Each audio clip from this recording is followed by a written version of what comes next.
Hello friends, आज ધોરણ 11 ની અંદર ચેપ્ટર નંબર 1 એનું આપણે ક્વિક રિવિઝન કરી લઈએ। ચેપ્ટર નંબર 1 નો આપણે કમ્પ્લીટલી અભ્યાસ કર્યો છે। આજે ચેપ્ટર નંબર 1 નો એકવાર ધ્યાનથી અભ્યાસ કરો। ટૂંક સમયમાં ઘણો બધો અભ્યાસ થઈ શકે છે। આજે તમે જોયું તો આજે આપણે પહેલા નંબરના પોઈન્ટથી સ્ટાર્ટ કરીશું।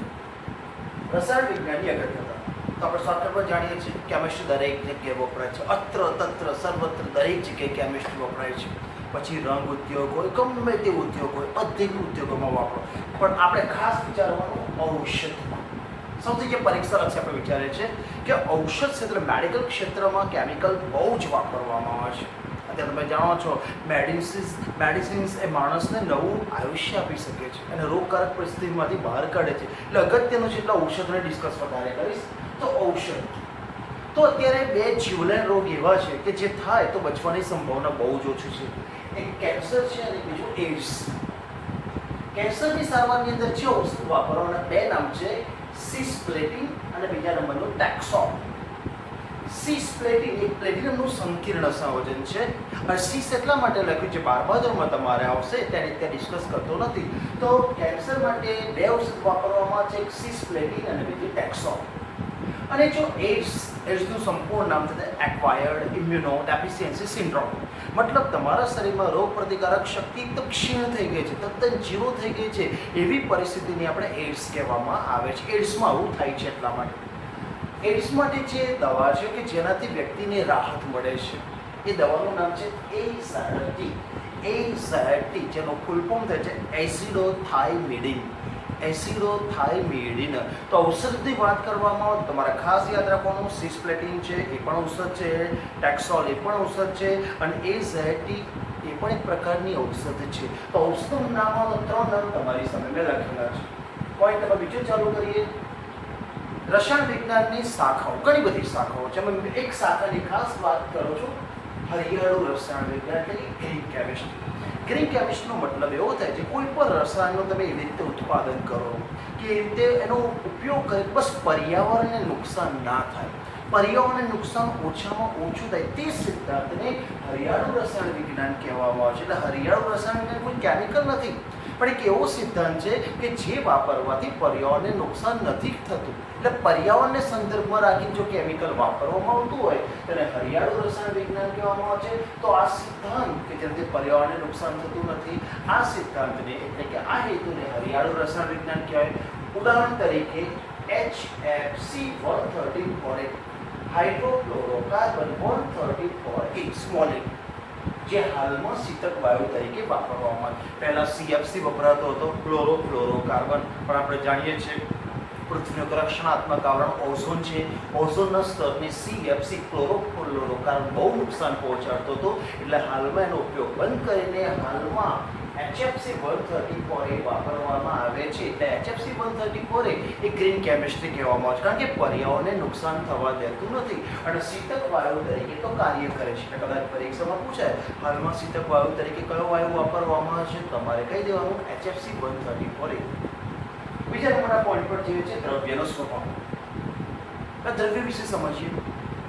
જે વસ્તુ દળ ધરાવે છે અને જગ્યા રોકે છે, આપણી આજુબાજુ તમે જે પણ જોવો છો બધું દ્રવ્ય છે, જે દળ ધરાવે છે અને જગ્યા રોકે છે। હું દળ પણ ધરાવું છું, જગ્યા પણ રોકું છું, હું પણ દ્રવ્ય છું, પણ હું સજીવ દ્રવ્ય છું। જે પદાર્થ નિર્જીવ પણ હોઈ શકે અને નિર્જીવ દ્રવ્ય કહી શકો છો। તો કોઈ પણ વસ્તુ કે જે દળ ધરાવે છે અને જગ્યા રોકે છે તેને દ્રવ્ય કહેવામાં આવે છે।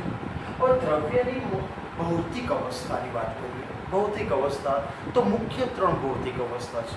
મુખ્ય ભૌતિક અવસ્થા ત્રણ છે કે જે આપણે જોઈ શકીએ છીએ, ઘન અવસ્થા, પ્રવાહી અવસ્થા અને વાયુ અવસ્થા। તમે ઘનને ગરમી આપવામાં આવે એટલે ગરમ કરવામાં આવે તો પ્રવાહીમાં રૂપાંતરણ કરી શકો છો, પ્રવાહીને ગરમી આપવામાં આવે તો વાયુમાં રૂપાંતરણ કરી શકો છો, વાયુને જો ઠંડો પાડવામાં આવે તો પ્રવાહીમાં રૂપાંતરણ કરી શકો છો, અને પ્રવાહીને ઠંડો પાડવામાં આવે તો ઘનમાં રૂપાંતરણ કરી શકાય। એટલે ઘનમાંથી પ્રવાહી, પ્રવાહીમાંથી વાયુ અવસ્થામાં રૂપાંતરણ કરી શકાય। તાપમાન વધારવામાં આવે તો ઘનમાંથી પ્રવાહીમાંથી વાયુ તરફ જાય, અને જો તાપમાન ઘટાડવામાં આવે તો વાયુમાંથી પ્રવાહીમાંથી ઘન તરફ જાય।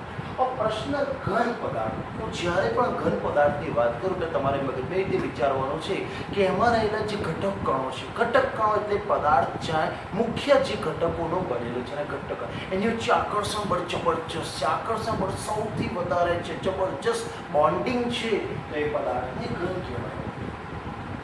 પ્રવાહીની વાત કરવામાં આકર્ષણ બળ થોડું ઓછું છે, જેથી પ્રસરી શકે છે એટલે પ્રવાહી.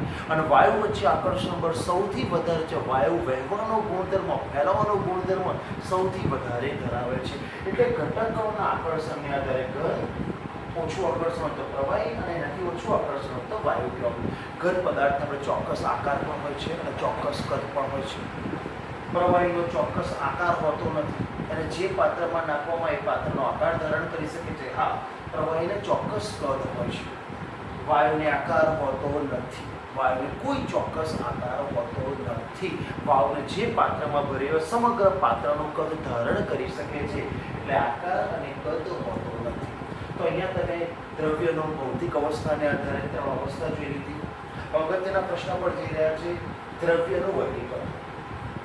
પાછળ વિષયનો પાટણ દ્રવ્યનું વર્ગીકરણ કરવું છે તો મુખ્ય 2 પ્રકારમાં થાય: મિશ્રણ અને શુદ્ધ પદાર્થ.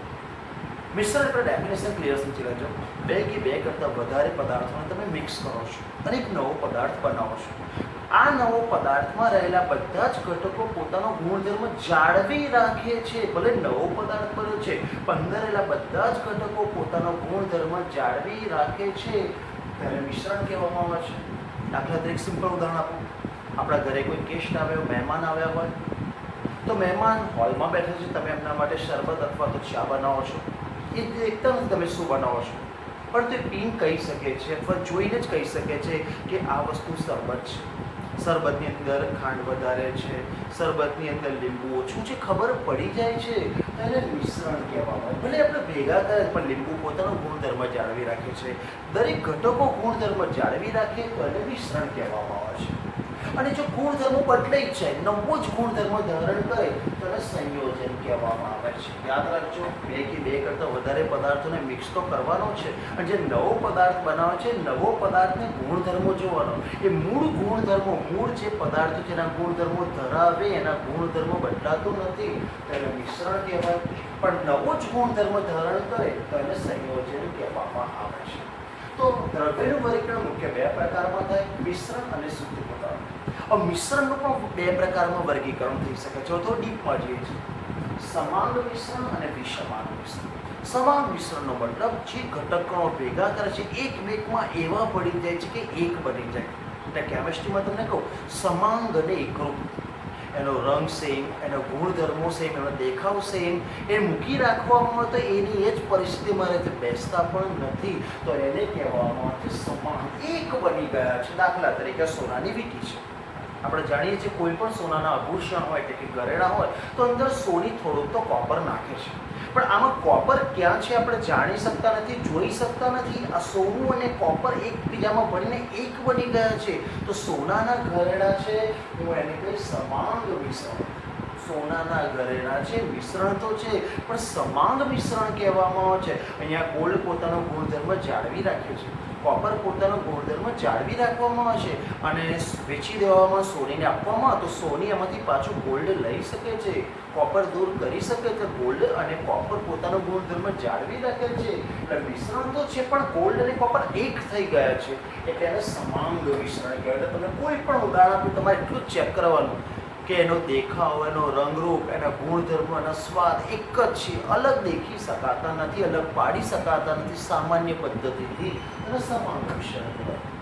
વિષમાંગ મિશ્રણ 2 કે 2 કરતાં વધારે પદાર્થો તમે મિક્સ કરો તો ભલે મિક્સ કરી રહ્યા છો પણ એક થતા નથી. દાખલા તરીકે હું પાણીની ઉપર પેટ્રોલ નાખીશ અને ગમે એટલું હલાવી કાઢીશ, પેટ્રોલ અને પાણી એકબીજામાં મિક્સ થતા નથી, વચ્ચે લેયર બની જાય છે, ભેદ રેખા હોય છે અને વિષમાંગ મિશ્રણ કહેવાય. બીજું ઉદાહરણ જો હોય તો લોખંડનો પાવડર અને NaClનો પાવડર બંને પાવડર છે, પણ બંનેને મિક્સ કરીશ તો તરત તમે કહી શકશો સર વ્હાઇટ જે નાના નાના પાર્ટિકલ્સ દેખાય છે એ NaCl છે. જે બ્રાઉન પાર્ટિકલ્સ દેખાય છે એ એપિનો છે. તો તરત જ ભેદ રેખાથી એને અલગ ઓળખી શકો છો. એનો મતલબ વિષમાંગ મિશ્રણ કહેવામાં આવે છે. એની પર ફક્ત મેગ્નેટ એટલે કે લોહી ચુંબક ફેરવવામાં આવે તો એપિના કણોને તરત આકર્ષી લે છે એટલે સરળતાથી છૂટા પડી શકે છે. તો વિષમાંગ મિશ્રણ કહેવામાં આવે છે. એટલે તમે ગમે તે ઉદાહરણ તમે એટલું જ યાદ રાખો, તમે જોઈને અલગ ઓળખી શકો છો. અલગ ઓળખી શકતા હા બે અલગ અલગ ઘટકો છે વિષમાંગ મિશ્રણ, પણ જોઈને પણ ખબર ના પડે કે અંદર શું નાખ્યું છે, એક બની ગયા છે તો એને સમાંગ મિશ્રણ કહેવામાં આવે છે. આપણી આજુબાજુ હવા છે, સમાંગ મિશ્રણ છે. હવાની અંદર કાર્બન ડાયોક્સાઇડ છે, ઓક્સિજન છે, નાઇટ્રોજન છે, પણ એક બની ગયા છે જે આપણે અલગ જોઈ શકતા નથી એટલે એને હોમોજીનિયસ મિક્સર એટલે સમાંગ મિશ્રણ કહેવામાં આવે છે. શુદ્ધ પદાર્થો, તો શુદ્ધ પદાર્થોની વાત કરું એટલે તત્વો અથવા એક સંયોજન. તત્વોની વાત કરું, એક જ પ્રકારના પરમાણુના સમૂહને તત્વ કહેવાય. તમને એલ્યુમિનિયમના 1 કરોડ પરમાણુ આપવામાં આવે તો એને તત્વ જ કહીશ, કારણ કે એક જ પ્રકારના પરમાણુનો સમૂહ છે અને તત્વ કહેવામાં આવે છે.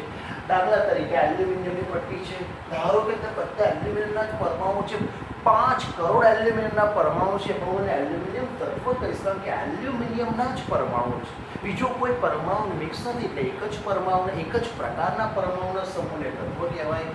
સિલ્વર એ તત્વ છે, Au એટલે ગોલ્ડ એ પણ તત્વ છે, Al એલ્યુમિનિયમ એ પણ તત્વ છે અને Na સોડિયમ એ પણ તત્વ કહેવામાં આવે છે.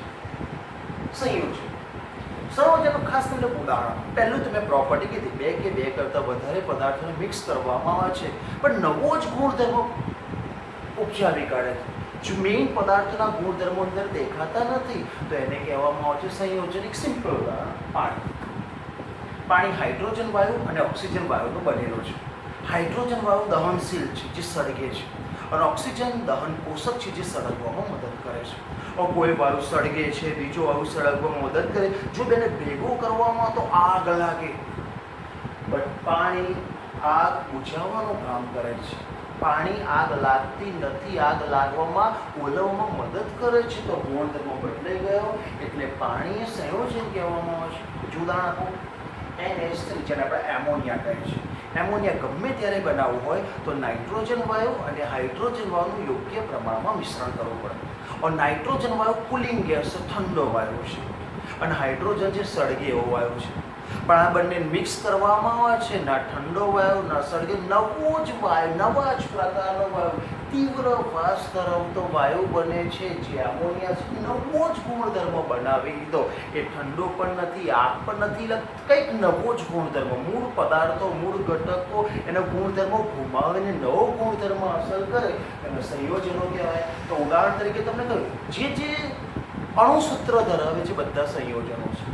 અણુસૂત્ર ધરાવે છે એ બધા જ સંયોજનો, ચાહે ગ્લુકોઝ આપે એ પણ સંયોજન છે, સુક્રોઝ આપે એ પણ સંયોજન છે, યુરિયા આપે એ પણ તો અણુસૂત્ર આવે એટલે તમારે કઈ જશે રહેશે કમ્પાઉન્ડ સંયોજન છે. 1.3 પર જઈએ, દ્રવ્યના ગુણધર્મો. દરેક દ્રવ્ય ગુણધર્મ ધરાવે. ગુણધર્મો મુખ્યત્વે 2 પ્રકારના હોય, એક ભૌતિક ગુણધર્મો અને રાસાયણિક ગુણધર્મો. પહેલા ભૌતિક ગુણધર્મો તમને સમજાવી દઉં. કોઈ પણ પદાર્થનું અવલોકન કે માપન એનું સંઘટન બદલ્યા સિવાય કરવામાં આવે એ દરેકને ભૌતિક ગુણધર્મો કહેવામાં આવે છે. દાખલા તરીકે આ બ્લેક પેનથી લખેલું છે, આ બ્લુ પેનથી લખેલું છે, ભૌતિક ગુણધર્મો કહેવાય. મેં જોઈને જ એનું અવલોકન કર્યું છે, જોઈને એના પદાર્થમાં કોઈ ફેરફાર કર્યા છે જોઈને, અથવા તો ગંધથી, અથવા તો તમે ટચ કરીને કોઈક એનો ગુણધર્મો પારખી શકો તો બધા જ ગુણધર્મોને ભૌતિક ગુણધર્મો કહેવામાં આવે છે.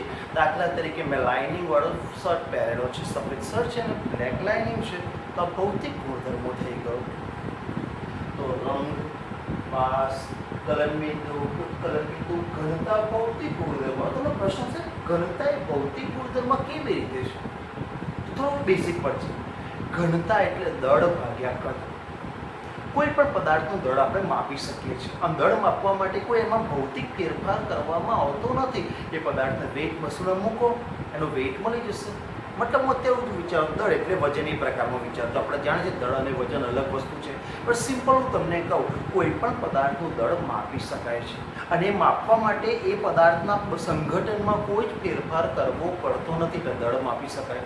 અને કોઈ પણ પદાર્થનું મારે કદ માપવું છે, એ જ પદાર્થનું મારે કદ માપવું છે તો લંબાઈ ગુણ્યા પહોળાઈ ગુણ્યા ઊંચાઈ. મારે એ પદાર્થનું સંગઠન બદલવું પડતું નથી. હું સૂત્રની મદદથી લંબાઈ પહોળાઈ અને ઊંચાઈ માપી શકું છું, મતલબ કદ માપી શકું છું. તો દળ ભાગ્યા કદ એટલે ઘનતા કહેવામાં આવે છે. તો દળ જે ભૌતિક રાશિ, દળ એક ભૌતિક રાશિ છે જે ભૌતિક ગુણધર્મોથી માપી શકાય છે.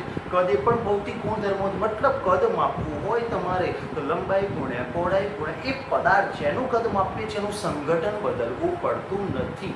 અને સંગઠન બદલ્યા સિવાય કોઈ પણ તમે અવલોકન કે માપન કરવામાં આવો એને ભૌતિક ગુણધર્મો કહેવાય. તો ઘનતા એટલે દળ ભાગ્યા કદ, દળ એ પણ ભૌતિક ગુણધર્મ છે, કદ એ પણ ભૌતિક ગુણધર્મ છે. તો દળ ભાગ્યા કદ એ પણ એક ભૌતિક ગુણધર્મ, ઘનતા એ ભૌતિક ગુણધર્મ છે. રાસાયણિક ગુણધર્મો, કોઈ પણ પદાર્થનું અવલોકન કે માપન કરવા માટે એ પદાર્થનું સંગઠન બદલવામાં પછી જ માપન કરવામાં આવે. એનું સંગઠન, એનું બંધારણ બદલ્યા પછી જ એ માપન કરવામાં આવે તો બધા જ ગુણધર્મોને રાસાયણિક ગુણધર્મો કહેવામાં આવે છે.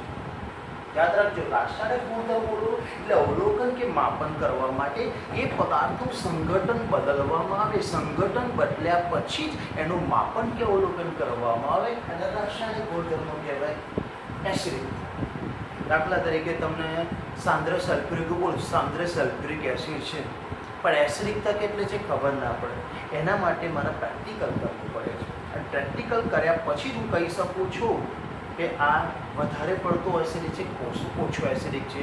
તો એસિડિકતા છે એ રાસાયણિક ગુણધર્મો છે. સેમ બેસિકતા એ પણ રાસાયણિક ગુણધર્મો છે. દહનશીલતા, કોઈ પણ પદાર્થને સળગવામાં આવે તો કેટલા ઓક્સિજનની જરૂર પડશે, કેટલી ઉર્જા છૂટી પડશે, એ રાસાયણિક પ્રક્રિયા થાય પછી જ ખબર પડે છે. તેને રાસાયણિક ગુણધર્મો કહેવામાં આવે છે. ઇટ મીન્સ એવો થયો, કોઈ પણ પદાર્થનું અવલોકન કે માપન કરવા માટે જો એ પદાર્થનું સંગઠન બદલવામાં આવે પછી તમે અવલોકન કરી શકો તો એને કહેવામાં આવે છે રાસાયણિક ગુણધર્મ કહેવામાં આવે. તમારે કોઈ નાવાનો સાબુ આવે છે, એ સાબુ છે એસિડિક છે બેઝિક જોઈને ખબર ના પડે. એના માટે એને પાણી લઈને ઘસવું પડે, મતલબ પદાર્થને તમારે થોડો ઘસવો પડશે, એમાં રાસાયણિક ફેરફાર કરવો પડશે પછી તમે કહી શકો છો ઓકે આ ડવ પ્રકારનો સૌથી વધારે બેઝિક સાબુ છે, અથવા તો ડેટોલ પ્રકારનો થોડોક એસિડિક સાબુ છે. તો આ રાસાયણિક પ્રક્રિયા કર્યા પછી ખબર પડતી હોય તો એને કહેવામાં આવે છે રાસાયણિક ગુણધર્મો. 1.3 જે છે એકમોની આંતરરાષ્ટ્રીય પદ્ધતિ. એકમોની આંતરરાષ્ટ્રીય પદ્ધતિ મીન્સ ઇન્ડિયાની અંદર ઘણી બધી એવા એકમો બોલવામાં આવે છે બીજી કન્ટ્રીમાં ના પણ ચાલે.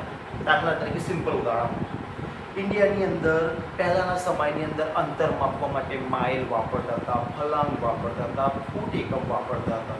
પણ ઇન્ડિયાની બહાર એકમો ના પણ ચાલી શકે છે. તો આખી દુનિયામાં વ્યવહારમાં એક સૂત્રતા જળવાય એ માટે એક એકમોની રચના કરવામાં આવી. તમે આજે પણ ઇન્ડિયામાં 1 કિલોગ્રામ બોલો તો દુનિયાની કોઈ પણ કન્ટ્રીમાં 1 કિલોગ્રામ સેમ જ તમને જોવા મળશે. ઇન્ડિયામાં 1 મીટર બોલવામાં આવે તો દુનિયાની કોઈ પણ કન્ટ્રીમાં તમે 1 મીટર બોલશો એનું મિનિંગ સેમ જ થવાનો છે. તો આખી દુનિયામાં એક સૂત્રતા વ્યવહારમાં જળાય એ માટે એક ટોપિકનો આપણે યુઝ કરીએ છીએ તે એકમોની આંતરરાષ્ટ્રીય પદ્ધતિ. હવે આ પ્રશ્ન પર તૈયાર કરવો હોય તો બે ત્રણ ટૂંકી વ્યાખ્યાઓ જોઈ લઈએ. પરીક્ષામાં જો થિયરેટિકલ પેપર હોય તો વ્યાખ્યા પૂછી શકે છે. એસઆઈ પદ્ધતિનો ફૂલ ફોર્મ શું થાય તો તમારે કે અમે ઇંગ્લિશમાં લખી શકો, પણ અમુક બાળકોને કદાચ સ્પેલિંગમાં તકલીફ પડતી હોય એમને ધ્યાનમાં રાખીને મેં ગુજરાતીમાં લખ્યું છે. વિશિષ્ટ ઇન્ટરનેશનલ રેગ્યુલેટ્સ એનું ફૂલ ફોર્મ છે. લોકો કહે છે ઇન્ટરનેશનલ સિસ્ટમ, બાકી થોડું બધું છે. ચોપડીમાં રીતે આપેલું છે. વિશિષ્ટ ઇન્ટરનેશનલ યુનિટ્સ એ એસઆઈનું સંપૂર્ણ નામ છે. CGPM conference general des poids et mesures, conference general des poids et mesures એ CGPMનું સંપૂર્ણ નામ છે. Conference general des poids et mesures. Metre convention, ચોપડીમાં ધ્યાનથી લેટી વાંચ્યું એના વ્યાખ્યા આવડે છે. મીટર કન્વેન્શન, તો મીટર કન્વેન્શન શું છે? 1875માં પેરિસમાં CGPM નામની સંસ્થા દ્વારા હસ્તાક્ષર થયેલી સંધિને મીટર કન્વેન્શન કહેવામાં આવે છે. પેરિસની અંદર આ એક સંધિ કરવામાં, સંધિ એટલે હસ્તાક્ષર કરવામાં, દેશો ભેગા થઈને હસ્તાક્ષર કરે છે એ ડિપ્લોમેટિક સંધિ કહેવામાં આવે છે. આ સંધિને કહેવામાં આવે છે મીટર કન્વેન્શન. એટલે જો થિયરેટિકલ પેપર આવે તો ટૂંકા પ્રશ્નો વ્યાખ્યામાં પ્રશ્ન આવી શકે છે. આગળ વધીએ છીએ. પાયાની ભૌતિક રાશિ અને તેના એકમો. પરીક્ષામાં જો થિયરિટિકલ પેપર હોય તો 2 ગુણમાં પ્રશ્નો પૂછવાની પૂરેપૂરી સંભાવના છે, અને જો ઓપ્શનલ હોય MCQ વાળું હોય તો એમાંથી MCQ પૂછાઈ શકે છે. તો જોઈએ પાયાની ભૌતિક રાશિ અને તેના એકમો. તો પાયાની ભૌતિક રાશિ પહેલા તો 7 છે, યાદ રાખજો. લંબાઈ, દળ, સમય, વિદ્યુત પ્રવાહ, ઉષ્માગતિ કે તાપમાન, પદાર્થનો જથ્થો અને પ્રદીપ્તની તીવ્રતા એટલે કે જ્યોતની તીવ્રતા. લંબાઈ, દળ, સમય, વિદ્યુત પ્રવાહ, ઉષ્માગતિ કે તાપમાન, પદાર્થનો જથ્થો અને પ્રદીપ્તની તીવ્રતા. 7 હોવી જોઈએ. 1 2 3 4 5 6 7 હોવી કમ્પ્લીટ. હવે આ રાશિની સંજ્ઞા હોય, તમે લંબાઈ લખતા હોય તો L બરાબર લખો છો. સંજ્ઞા દરેક રાશિની સંજ્ઞા હોય છે, તો લંબાઈને સ્મોલ L સંજ્ઞા વડે, દળને માસ એટલે સ્મોલ m વડે દર્શાવાય, સમયને ટાઈમ સ્મોલ t વડે દર્શાવાય, વિદ્યુત પ્રવાહને I સંજ્ઞા વડે દર્શાવવામાં આવે છે. વિદ્યુત પ્રવાહની સંજ્ઞા કેપિટલ I છે, ધ્યાનથી જોજો. ઉષ્માગતિ કે તાપમાન માટે ટેમ્પરેચરનો કેપિટલ T વાપરવામાં. જ્યાં જ્યાં કેપિટલ ત્યાં સમજે અને એકમમાં વૈજ્ઞાનિકનું નામ હોવું જોઈએ. પદાર્થનો જથ્થો એની સંજ્ઞા સ્મોલ n છે. કેમિસ્ટ્રીમાં જ્યારે પદાર્થના જથ્થાની વાત આવે તો તમારે n સંજ્ઞા વાપરવાની છે. અને પ્રદીપ્તની તીવ્રતા કેપિટલ I અને પગમાં V લખવાનો છે. આ થઈ ગઈ રાશિની સંજ્ઞા. હવે એકમો, તો એકમનું નામ લંબાઈ મીટરમાં માપવામાં આવે છે, દળ કિલોગ્રામમાં માપવામાં આવે છે, સમય સેકન્ડમાં માપવામાં આવે છે, વિદ્યુત પ્રવાહ એમ્પિયર એકમમાં માપવામાં આવે છે, ઉષ્માગતિકીય તાપમાન કેલ્વિનમાં માપવામાં આવે છે, પદાર્થનો જથ્થો મોલ એકમમાં માપવામાં આવે છે, પ્રદીપ્તની તીવ્રતા છે એ કેન્ડેલા એકમમાં માપવામાં આવે છે. ગુજરાતીમાં લખ્યું છે.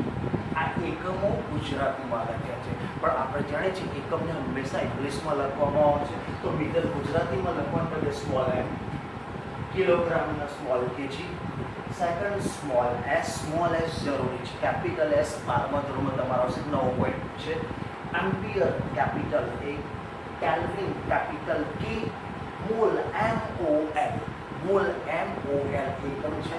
અને candela small c small d. મોટાભાગની પરીક્ષામાં પ્રદીપની તીવ્રતા માટેનો MCQ વધારે પૂછી શકે કે પ્રદીપની તીવ્રતાની ભૌતિક રાશિ છે, રાશિની સંજ્ઞા કઈ તો આવી, અને SI એકમની સંજ્ઞા કઈ તો તમારે સ્મોલ c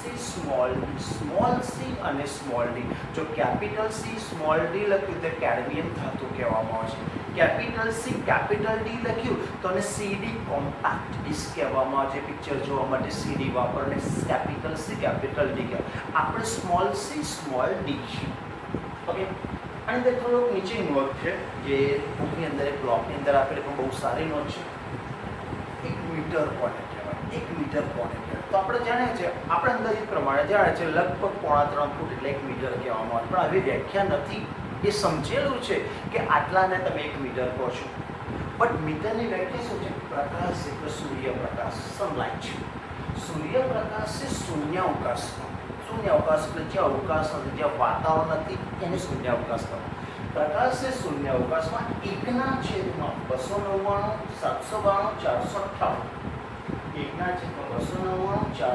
758 સેકન્ડમાં કાપેલ અંતરને 1 મીટર કહેવાય. તો પરીક્ષામાં પૂછે કદાચ MCQ હોય તો પ્રકાશ એક શૂન્યાવકાશમાં ખાલી જગ્યા સેકન્ડમાં તો 1/છેદમાં મૂકવામાં આવે.